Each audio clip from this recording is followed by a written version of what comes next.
সাতিয়া নংকে অলপমান সেই হৈছে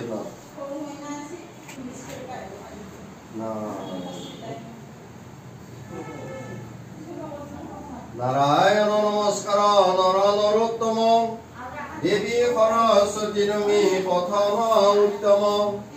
ব্ৰত কিংবা তপ কৰি স্থলাভয়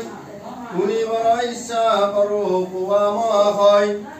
মুনি সভ বাক্য শুনি পুত্ৰ মুনিবৰে অতি জাৰ সমস্ত জীৱৰ তুমি ঈশ্বৰ দুখ হাৰি নমস্কাৰ শুনি হেন স্তুতি দেৱ বিশ্বপতি নাৰদ কবলে হৰি কিবা মনে গুণি আহিলা হে মুনি সকলো কোৱা বিৱৰি নানা দুখ সমাকীৰ্ণ অমৰ্তজন উত্তম কথা তুমি দয়া বৰ যি কৰিলে দুখ মুক্ত শুনা মুনি বৰ